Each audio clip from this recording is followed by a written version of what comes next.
오늘 하나님께 주신 말씀 잠언 26장입니다. 구약성경 940조 잠언 26장 13절부터 28절입니다. 26장 13절부터 28절 말씀입니다. 게으른 자는 길에 사자가 있다, 거리에 사자가 있다 하느니라. 문짝이 돌저기를 따라서 도는 것 같이 게으른 자는 침상에서 도느니라. 게으른 자는 그 손을 그릇에 놓고도 입으로 올리기를 괴로워하느니라. 게으른 자는 사리에 맞게 대답한 7 사람보다 자기를 지혜롭게 여기느니라. 길로 지나가다가 자기와 상관없는 다툼을 간섭하는 자는 개의 귀를 잡는 자와 같으니라.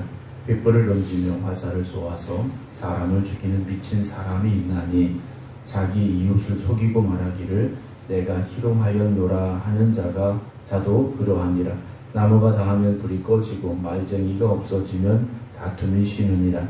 숯불 위에 숯을 더하는 것과 타는 물에 나무를 더하는 것 같이 다툼을 좋아하는 자는 시비를 일으키느니라. 남의 말하기를 좋아하는 자의 말은 별식과 같아서 뱃속 깊은 데로 내려가느니라. 온유한 입술에 악한 마음은 낮은 은을 입힌 독이니라. 원수는 입술로는 꾸미고 속으로는 속임을 품나니 그 말이 좋을지라도 믿지 말 것은 그 마음에 7가지 가증한 것이 있음이니라. 속임으로 그 미움을 감출지라도 그의 악이 회중 앞에 드러나리라. 함정을 파는 자는 그것에 빠질 것이요 돌을 굴리는 자는 도리어 그것에 치이리라. 거짓말하는 자는 자기가 해한 자를 미워하고 아첨하는 입은 패망을 일으키느니라. 아멘. 할렐루야. 오늘 내일 원로 장로님 수련회가 있어서 장로님이 다녀오시게 되고요. 내일 새벽은 제가 새벽 예배 인도를 해야 돼서 저도 출타하게 됩니다. 내일 새벽은 김경호 장로님께서 예배 인도해 주시겠습니다. 오늘 온라인으로 함께 예배드리고 계신 김정은 장로님, 박정순 권사님, 안친환 권사님, 이소배 권사님, 박영료 권사님, 박성준 집사님, 김육 권사님, 김성자 권사님, 김건욱 권사님, 김경호 장로님, 이은실 권사님, 정정희 집사님, 김미호 권사님, 김선정 성도님, 이미경 권사님, 정봉 권사님 주의 이름으로 축복합니다. 오늘도 함께 성전에서 기도하는 우리 성도 여러분들에게 오늘도 하나님의 크신 은혜만 더하기를 주의 이름으로 축원합니다. 우리가 말하지 않고 사실 살 수가 없습니다. 사람과의 관계 속에서 말하지 않고 살 수는 없죠. 근데 말을 하다 보면 내가 의도치 않는 의미로 전해질 때도 있고, 또는 내가 그 말에 어떤 미움을 담아서 하는 말이 있을 수도 있고요. 그래서 말이라는 건 참 중요하지만 또 조심스러운 게 말이라는 것을 우리가 잊지 말아야 됩니다. 그래서 잠언을 보게 되면 우리의 말에 대한 권면들이 참 많이 나오고 있는데요. 오늘 이제 13절부터 28절까지의 말씀 함께 나누겠습니다. 오늘 13절 말씀에는 게으른 자는 길에 사자가 있다, 거리에 사자가 있다 라고 이렇게 말한다 라고 되어 있습니다. 게으른 사람은 핑계를 대는데, 내가 밖에 나가지 않는 이유는 길에 사자가 있어서, 저 거리에 사자가 있어서 내가 못 나간다 라고 이야기를 하죠. 사실 사람이 사는 동네에 사자가 있지는 않습니다. 그런데도 불구하고 다 핑계가 있고 이유가 있더라는 거죠. 부지런한 사람은 그럼에도 불구하고 가서 일하는 거지 않습니까? 우리가 주님의 일을 함에 있어서도 하기 싫은 사람은 이유가 참 많습니다. 하기 싫은 사람은 핑계가 참 많습니다. 그러나 순종하는 사람은 그럼에도 불구하고 순종한다라는 거죠. 우리가 핑계가 많고 이유가 많은 사람이 아니라 그럼에도 불구하고 하나님의 명령이시니, 하나님의 말씀이시니 내가 순종합니다라는 그런 믿음의 열심을 가지고 살아갈 수 있길 주의 이름으로 축원합니다. 14절에서는요, 문짝이 돌저기를 따라서 도는 것 같이 게으른 자는 침상에서 돈다 그랬습니다. 문짝은 이 경첩에 붙어 있어서 거기서만 왔다 갔다 할 수밖에 없습니다. 마찬가지로 게으른 사람은 침대에 붙어서 그냥 침대에서만 뒹굴고 있다라고 오늘 14절에 기록을 하고 있습니다. 오늘 우리가 일어나 나가서 하나님 주신 사명을 잘 감당하고 충성된 삶을 살아가야 되죠. 세상의 일에도 마찬가지지만 주님 주신 사명에도 우리가 죽도록 충성하는 믿음의 일꾼들 되기를 주님의 이름으로 소망합니다. 15절 보면 더 재미있는 말씀이 나와 있죠. 게으른 자는 그 손을 그릇에 넣고도 입으로 올리기를 괴로워한다 했습니다. 얼마나 게으르면 밥그릇에 손을 댔는데 그걸 떠서 입에 넣는 것조차 귀찮아하는 사람이다 라는 거죠. 오늘도 우리가 살아가면서 하나님 주신 사명을 감당함에 있어서 기쁨으로 감당하시기 바랍니다. 최선을 다해서 감당하시기 바랍니다. 게으른 사람이 숟가락으로 밥을 떠서 먹어야 되는데 그것도 못할 정도로 게으르다면 어떻게 되겠습니까? 우리가 하나님의 일을 하는 건 나를 위해서 하는 것이 아니라 하나님의 영광을 위해서 하지만 결국 그것이 나에게 복이 되고 나에게 은혜가 되는 것임을 잊지 마시기 바랍니다. 16절 보면 게으른 자는 사리에 맞게 대답하는 사람 7보다 자기를 지혜롭게 여긴다 그랬습니다. 게으른 사람은요, 사리에 맞게 대답하는 사람 7보다 자기를 오히려 더 지혜롭게 여기는 사람이라고 기록을 하고 있다는 거죠. 어제 말씀드렸던 12절에서 네가 스스로 지혜롭게 여기는 자를 보느냐? 그보다 미련한 자에게 오히려 희망이 있다라고 되어 있는데요. 게으른 사람은요, 자기가 어리석다라는 것을 알지 못한다. 즉 미련한 자와 같은 자의 의미로 지금 쓰여지고 있는 겁니다. 그러니까 게으른 자는 미련한 자, 이 자문에서 말하고 있는 그런 모습인데요. 오늘 우리가 다른 사람보다 나를 지혜롭게 여기는 자가 되지 말고 어린아이에게서도 지혜를 얻을 수 있는 그런 마음을 가지고 살아갈 수 있기를 소망합니다. 그런 마음을 갖지 못하면요, 자기밖에 모르는 사람이 됩니다. 자기 말이 다 옳은 거고 자기가 하는 행동이 다 옳은 거고요. 그렇게 되다 보면 독선적인 사람이 되기 쉽고요. 다른 사람을 비난하는 사람이 될 수밖에 없습니다.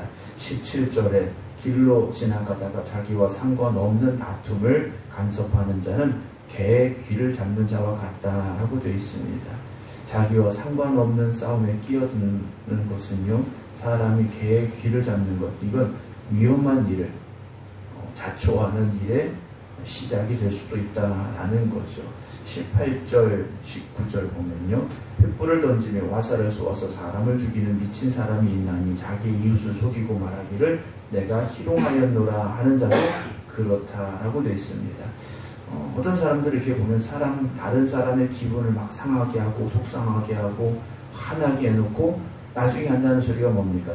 그냥 농담이었어, 웃자고 하는 소리였어, 이렇게 말하는 사람이 있는데 이 사람들은요, 18절에 나오는 대로 횃불을 던지며 화살을 쏘아서 사람을 죽이는 미친 사람과 같다라는 말씀입니다. 그러니까 우리가 말을 함에 있어서 진실되게 말해야 되고요, 사실을 말해야 되고요, 다른 사람을 배려하고 존중하고 인정해주고 사랑해주고 이런 말들을 할 수 있어야 되죠. 그냥 뭐 말이라고 다 해놓고 그냥 농담이었어, 그렇지 않다라는 거죠. 그냥 묻자고 하는 소리였어, 그럴 수 없다라는 겁니다. 우리의 말은 항상 조심스러워야 됩니다. 20절 보면요, 나무가 다하면 불이 꺼지고 말쟁이가 없어지면 다툼이 신다라고 되어 있습니다. 땔감이죠. 나무가 다 떨어지면 당연히 불이 꺼지지 않습니까?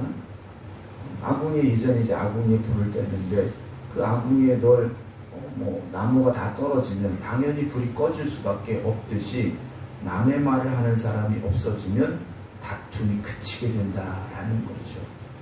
그러니까 남의 말을 좋아하는 사람 때문에 다툼이 생겨나게 된다라는 겁니다. 근데 남의 말을 하는데 어떤 말을 합니까? 좋은 말 하진 않는다라는 거죠. 남의 말을 함에 있어서, 다른 사람을 말함에 있어서 그 사람의 좋지 않은 얘기, 어떤 부정적인 얘기, 이런 걸 하다 보니까 서로 다툼이 될 수밖에 없다라는 거죠.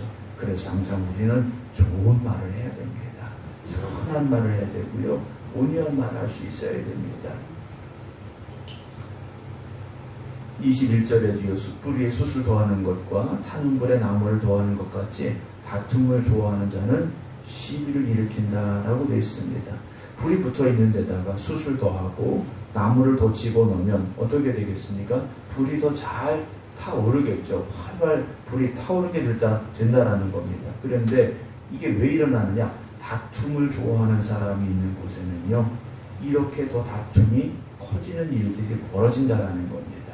그러니까 우리는요, 다툼을 일으키는 사람이 아니라 다툼이 있는 곳에 가서 그 다툼을 풀어서 해결하는 사람들이 되어져야 됩니다. 그러니까 누구만 오면 시끄러워진다, 누구만 오면 싸움이 일어난다, 이런 사람은 되지 말아야 된다는 거죠. 싸움이 있고 다툼이 있는 곳에, 미움이 있는 곳에 그 사람이 들어가면 다 회복이 되어지고 정말 다시 사랑으로 회복될 수 있는 그런 우리들의 삶이 되기를, 그런 신앙의 모습이 되기를 우리가 힘써야 됩니다. 22절에 남의 말하기를 좋아하는 자의 말은 별식과 같아서 뱃속 깊은 데로 내려간다라는 이 말씀 우리가 한번 나눴었죠. 이 말씀이 뭐라고 그랬습니까? 남의 말하기 좋아하는 자의 말은, 이 사람은요, 남의 말하는 걸 뭐라고 생각하느냐? 아주 맛있는 음식같이 생각한다라는 겁니다. 신나서 말하는 거예요. 아주 좋아서 말하는 겁니다. 그런데 결국 어떻게 됩니까? 뱃속 깊은 데로 내려가서 이것이 좋지 않은 것, 부패한 것, 썩는 것, 이런 것들이 될 수밖에 없다라고 말씀을 드렸습니다. 그러니까 우리가 남의 말을 하는 걸 좋아하되 좋은 말을 하는 여러분들이 되시기 바랍니다. 남의 말을 함에 있어서 그 사람을 좀 높여주는 말을 우리가 할 수 있어야 되죠. 23절, 24절 보면요, 온유한 입술의 악한 마음은 낮은 은을 입힌 톡이다 그랬습니다. 그러니까 마음은 악한데 입으로는요, 온유한 말을 하는 척 하는 사람이 있다라는 거죠. 이런 사람은 어떤 사람이냐? 낮은 은을 입힌 톡입니다. 그러니까 질그릇에다가 은을 바른 건데 그 은조차 좋은 것이 아니라 질이 떨어지는 은을 살짝 발라놓은 질그릇과 같다라는 겁니다. 그러니까 금방 드러날 수밖에 없고요. 결국 좋은 것이 아니라는 거지 않습니까? 그러니까 우리가 겉이나 속이나 똑같아야 됩니다. 정말 우리 안에서 온유한 마음이 있어야 되고 그 말이 온유한 말로 나올 수 있어야 되죠. 우리 마음에 사랑이 있어야 되고 그 사랑이 말로 고백될 수 있어야 됩니다. 그래서 24절 보면 원수는 입술로는 꾸미고 속으로는 어떻게 합니까? 속이는 마음을 품고 있다라는 겁니다. 남을 미워하는 사람의 입술은 그렇지 않은 척 말하지만 속으로는요, 그 사람을 해야 할 일들을, 어떻게 하면 그 사람을 좋지 않게 할 일들만 꾸미고 있다라는 거죠. 그래서 25절 보면 그 말이 좋을지라도 믿지 말 것을, 그 마음에 7가지 가증한 것이 있기 때문이다 라고 되어 있습니다. 그 사람들이 다정한 말로 나에게 말한다 할지라도, 좀 좋은 말을 하는 것 같다 할지라도요, 그 사람들의 말은 믿지 말라는 겁니다.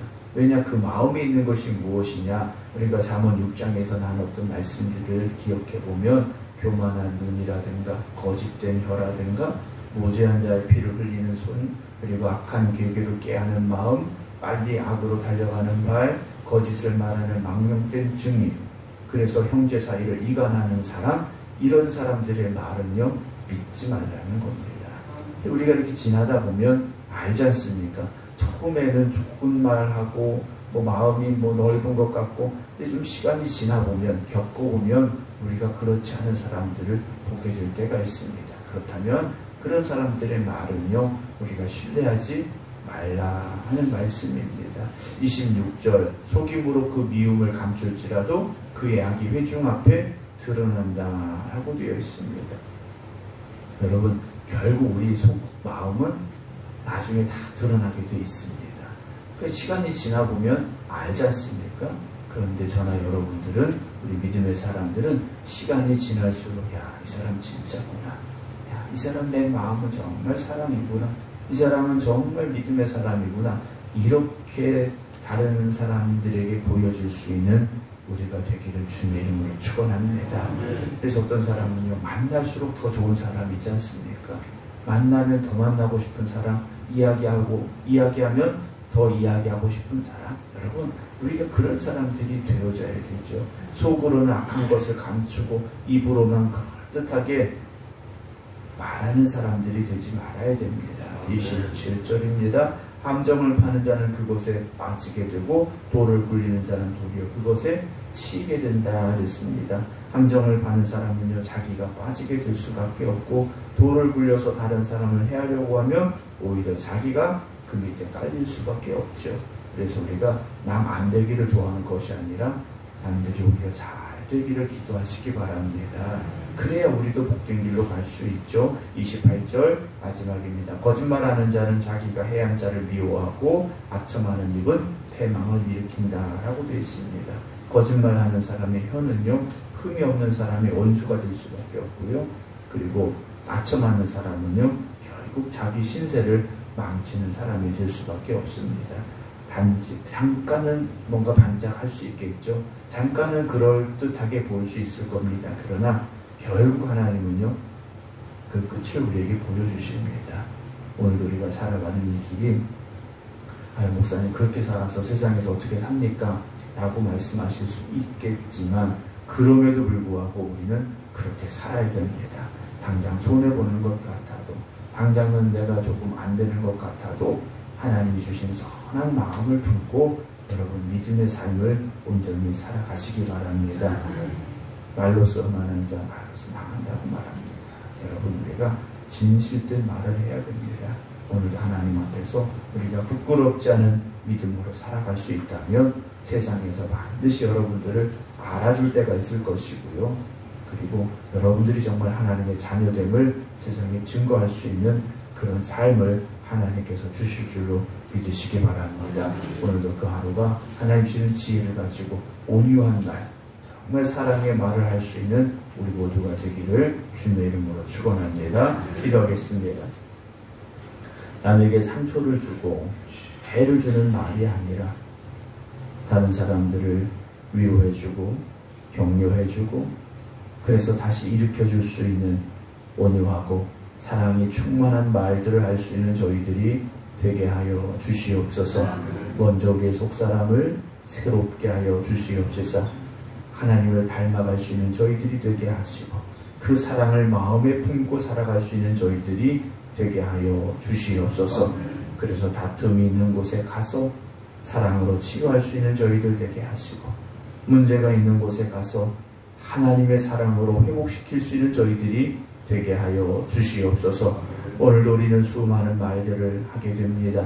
하나님, 그때마다 우리 입술을 주장하여 주시어서 지혜의 말들이 되게 하시고 사랑의 말들이 되게 하시고 믿음의 말들이 되게 하여 주시옵소서. 질병으로 고통당하는 이들이 있습니다. 연약한 육신을 가진 이들 주님께서 특별히 그들을 붙잡아 주시옵소서. 질병에서 치유되게 하시고 고통 가운데서 회복되게 하여 주시옵소서. 인생의 문제를 만나 힘들어하는 일도 있습니다. 주님, 저들을 붙잡아 주시옵소서.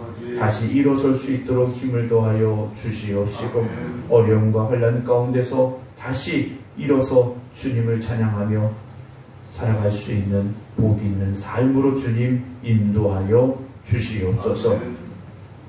원로장로 수련회가 있게 됩니다. 주님 함께하여 주시어서 우리 참석하는 장로님들 또 함께하는 찬양팀 주님께서 복에 복을 더하시고 능력에 능력을 더하여 주시어서 은혜 가운데 모든 일들이 진행되게 하시고 기쁨으로 돌아올 수 있도록 주님 함께하시고 축복하여 주시옵소서.